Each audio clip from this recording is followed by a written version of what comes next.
오늘 우리가 함께 읽을 말씀은 누가복음 23장 1절부터 25절까지의 말씀입니다. 누가복음 23장 1절부터 25절까지의 말씀을 우리가 한 목소리로 천천히 함께 읽도록 하겠습니다. 누가복음 23장 1절부터 25절까지의 말씀입니다. 그들 온 무리가 일어나서 예수를 빌라도 앞으로 끌고 갔다.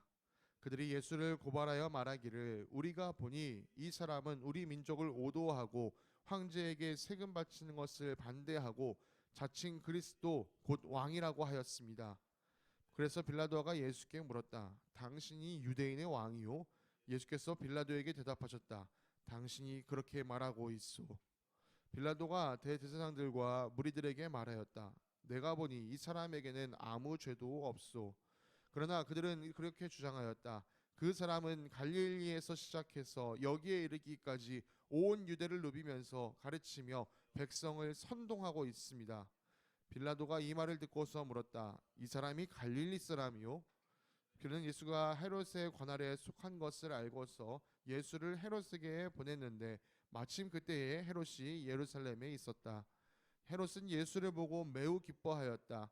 그는 예수의 소문을 들었으므로 오래전부터 예수를 보고자 하였고 또 그는 예수가 어떤 기적을 일으키는 것을 보고 싶어 하였다. 그래서 그는 예수께 여러 말로 물어보았다. 그러나 예수께서는 그에게 아무 대답도 하지 않으셨다. 그런데 대제사장들과 율법학자들이 곁에 서 있다가 예수를 맹렬하게 고발하였다.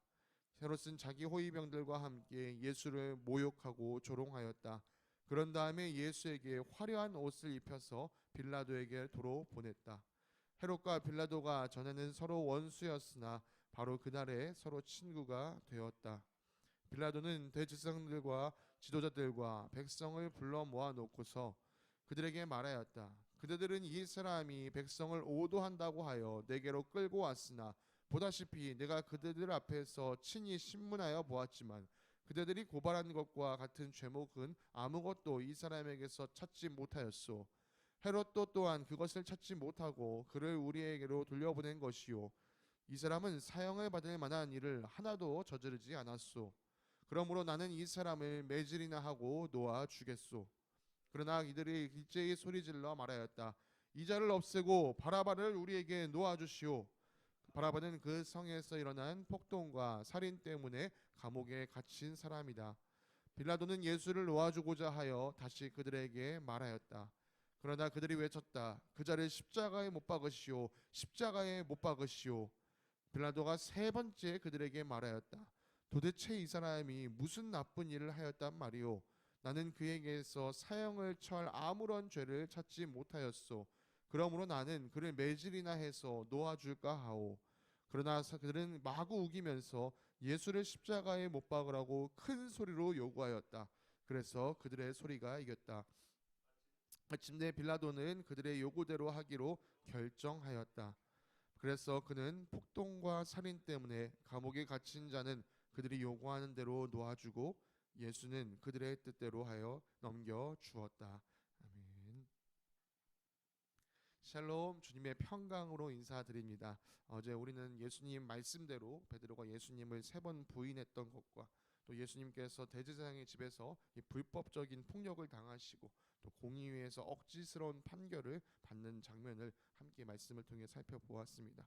여러분, 이 일련의 과정이요 하룻밤 사이에 일어나고 있습니다. 불법적인 체포, 또 무작위적인 폭력, 이 상식에서 벗어나는 재판이요 하룻밤 사이에 그냥 속전속결로 일어나고 있습니다. 이 사람들의 의도는 뻔합니다. 자신들이 정당하지 못하기 때문에 최대한 빨리 이 일을 해결하고자 하는 것이지요. 그러나 예수님 당시 이스라엘 땅은요 이 로마 영향력 아래에 있었습니다. 이 말인즉 이 이스라엘의 치안도 또 사법도 이 로마에 귀속되어 있다는 것이죠. 어제 우리가 읽었던 본문에서 예수님께서 이 공의회에서 재판을 받았다라는 말을 살펴보았는데요. 이 당시 이 유대인들의 최고 법원인 이 사내들인 공의회가 있었습니다. 이 공의회는 약 70명의 사람으로 구성되어 있었는데요. 이곳에서는 이제 유대인들의 종교적인 것에 관해서 이렇게 재판을 할 수가 있었습니다. 이 재판을 통해서는 벌금형이나 태형과 같은 가벼운 선고를 할 수 있었지만 사형과 같은 일에 대해서는 스스로 결정할 수가 없었습니다. 그러나 이 지도자들이 예수께 내리고 싶었던 것은 사형이었기 때문에요. 이들은 자신들의 종교법에 따라서 예수님이 사형당해야 한다라고 결정을 내리고 로마가 이 지역에 파견한 총독 빌라도에게 찾아갔습니다.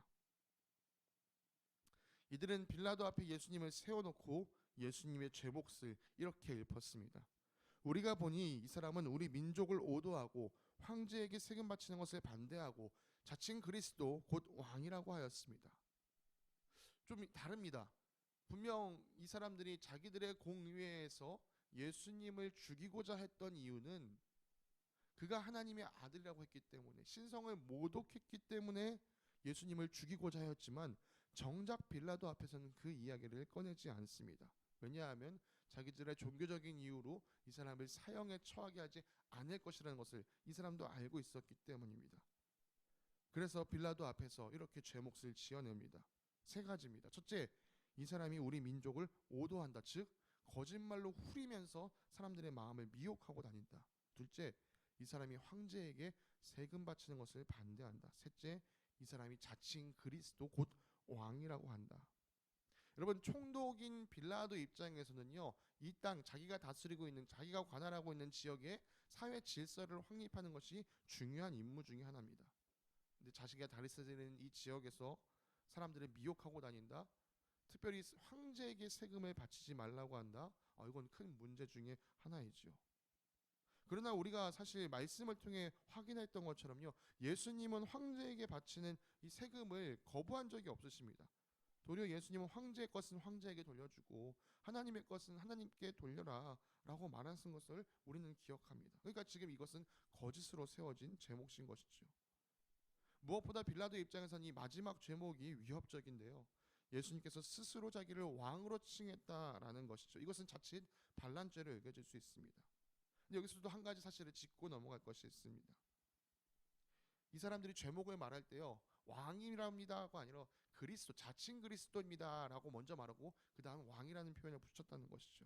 네, 이 그리스도라는 표현은 유대인 입장에서는 참 의미 있고 중요한 표현일지 모르지만 사실 이방 사람인 빌라도 입장에서는 아무런 의미가 없는 단어였습니다. 그래서 이들은 그 단어에다가 왕이라는 부연 설명을 붙인 것이죠. 그래서 이 예수님이 정치적으로 반란을 꾀한 반역자 혹은 이스라엘 입장에서는 독립운동가, 혁명가처럼 보이게 만들었습니다. 그래서요, 빌라도는요, 다른 두 앞에 있는 것에 대해서는 질문하기에 앞서서 먼저 이것을 예수님께 물었습니다. 당신 정말 유대인의 왕이에요? 예수님은 거기에 대해서 빌라도 당신이 지금 그렇게 말했습니다 라고 말한 것으로 이 누가는 짤막하게 기록하고 넘어가는데요, 요한복음에서는 이것을 좀 더 자세하게 다뤘습니다. 요한은 예수님께서 빌라도의 질문에 이렇게 답하셨다라고 이야기합니다.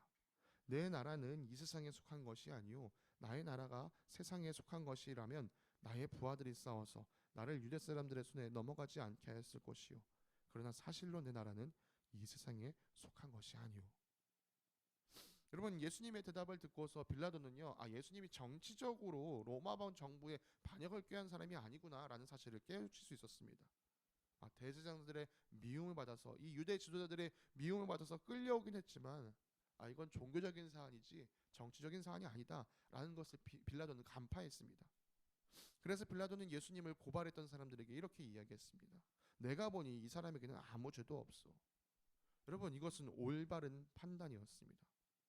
예수님을 고발하던 사람들에게도 예수님을 고발하던 사람들도요, 사실 이게 올바른 판단이라는 것을 알고 있었습니다. 그러나 이 사람들은 예수님을 죽이기로 마음먹었기 때문에 물러서지 않았습니다. 그래서 그들이 이렇게 주장했습니다.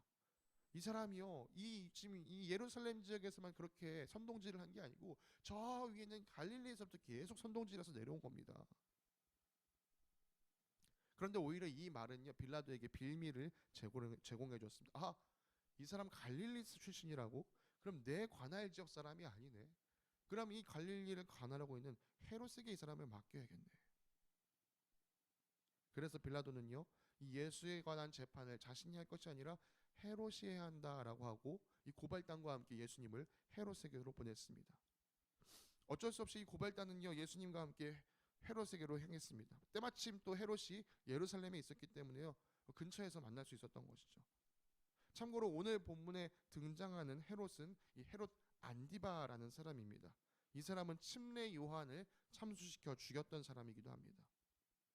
예수님에 대한 소문이 파다하게 퍼질 때요, 이 죽은 침례 요한이 다시 살아났다라는 소문도 같이 퍼졌었습니다. 그래서 이 헤롯 안디바는요, 두려워하는 마음이 있었으면서도 또 동시에 그 예수를 한번 만나보고 싶다라는 생각도 가졌습니다.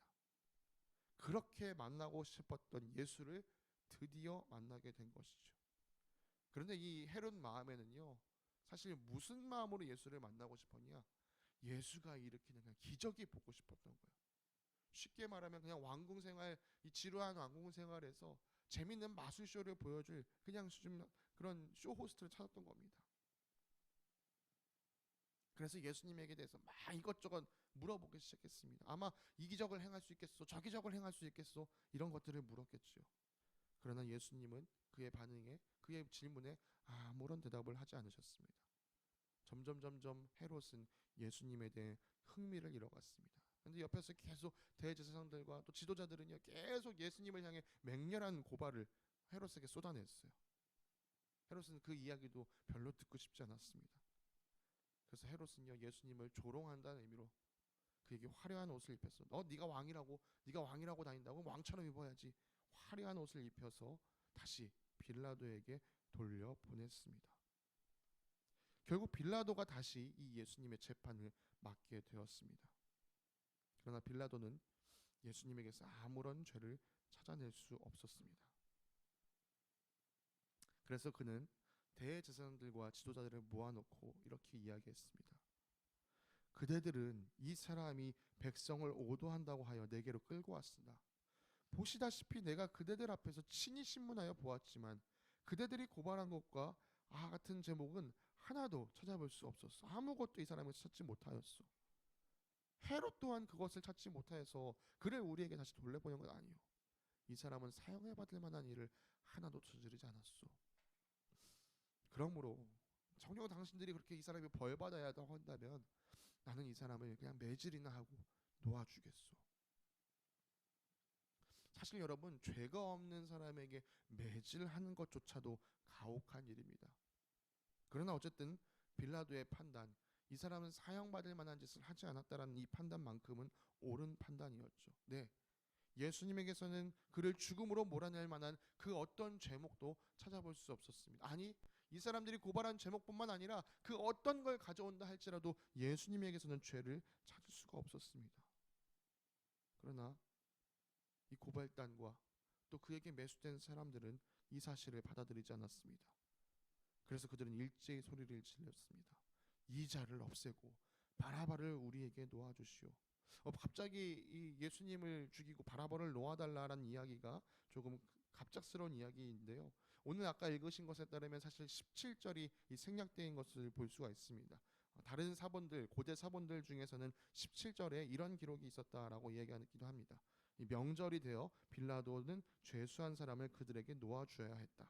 또 이에 대해서 마태와 마가는 이렇게 기록했습니다. 마태가 이렇게 기록합니다. 명절 때마다 총독은 무리가 원하는 죄수 하나를 풀어주는 관례가 있었다. 오늘날도 우리나라에서도 이 명절 때가 되면 특별사면이라고 해서 대통령이 이 감옥에 있는 사람을 석방해 줄 수 있는 권한이 있죠. 마찬가지로 이 시대에도 이 명절이 되면 이 지역을 다스리는 총독이 이 사람들이 원하는 사람을 풀어줄 수 있는 그런 특별사면 제도가 있었습니다. 빌라도는요, 이 유대 사람들의 이 명절이 다가오고 있었기 때문에 이 특별사면 제도를 활용하고자 했어요. 예수님 당시 사람들에게 널리 알려진 유명한 죄수로 바라바라는 사람이 있었습니다. 그는 성 안에서 일어난 폭동과 살인 때문에 감옥에 갇힌 사람이었습니다. 요한은 이 사람을 강도로 묘사하기도 합니다. 여러분, 누가 보더라도 이 사람은 실제적으로 잘못을 저질렀고 누가 보더라도 살인이라는 죄목 때문에 사형을 받아 마땅한 사람이었습니다. 빌라도는 아무런 죄가 없는 예수님과 분명한 죄가 있는 바라바를 사람들 앞에 세웠습니다. 빌라도 생각에 사람들이 바라바를 보면 그치, 바라바야말로 정말 죽어야 마땅한 사람이지라고 생각하고 예수님을 풀어달라고 할 줄 알았습니다. 그러나 그의 생각은 한참 벗어나고 말았습니다. 이미 이 고발단 대제사장들과 지도자에게 매수된 사람들은요, 예수를 없애고 바라바를 풀어달라고 외치기 시작했습니다. 빌라도는 사람들을 설득했습니다. 아니, 나는 이 예수를 놓아주길 원한다.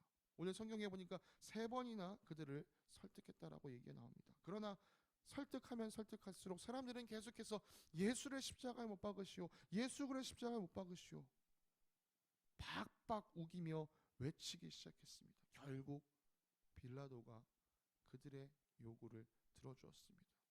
그들의 소리가 이겼습니다. 빌라도는 예수님에게 아무런 잘못이 없다는 것을 알았어요. 그러나 사람들의 요구대로 바라바를 놓아주고 예수님을 십자가에 못 박도록 예수님을 내어 주었습니다. 한밤중에 일어난 기습적인 체포, 날이 밝는 대로 일어난 이 공의의 재판, 그리고 빌라도에게 가서 떼쓰듯이 아우성을 외쳐서 결국 빌라도의 뜻을 굴복시켜 예수님을 십자가에 못 박도록 넘겨주었을 때, 이 모든 과정이 예수님을 고발하는 사람들이 보기에는 이것이 우리 뜻대로 돌아가고 있구나 라고 생각되었을 것입니다. 그러나 여러분, 이 일은 하나님의 허락하심 없이는 일어날 수 없는 일입니다. 모든 것이 하나님의 뜻과 계획 안에서 일어나고 있습니다. 예수님은 하나님의 뜻을 아셨기 때문에 무죄한 자신이 사형에 내몰리는 상황에서도 그 한마디의 변명 없이 묵묵히 그것을 받아들이셨습니다. 예수님께서 죽기까지 순종하며 나아가셨기에 한 사람 바라바가 살았습니다. 바라바야말로 누가 보더라도 반드시 죽음으로 그 죄값을 치러야 하는 사람이었습니다. 그러나 그가 예수님 덕분에 살았습니다. 누가 바라바입니까? 제가 바라바입니다. 누가 바라바입니까? 우리 모두가 바라바입니다. 여러분, 우리는 예수 그리스도 덕분에 생명을 얻게 된 자들입니다. 우리 주 예수 그리스도께서 죽기까지 순종하심으로 말미암아 그분을 믿는 믿음으로 우리는 생명을 얻은 자들이 되었습니다. 여러분, 이 사실을 우리가 깊이 묵상해야 합니다.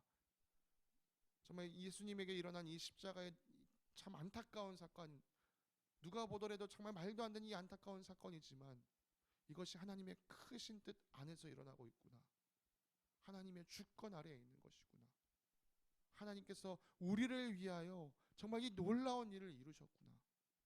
여러분, 우리가 이 사실을 인정하면서 오늘도 살아가는 이 하루의 삶 안에서 우리를 죽음의 권세에서 자유케 하신 우리 주님을 찬양하며 살아가기를 간절히 원합니다. 자기의 생명을 내어주심으로 우리에게 새 생명을 주신 주님, 그 주님을 영원토록 찬양하며 살아가는 저와 여러분들 되시기를 간절히 원합니다.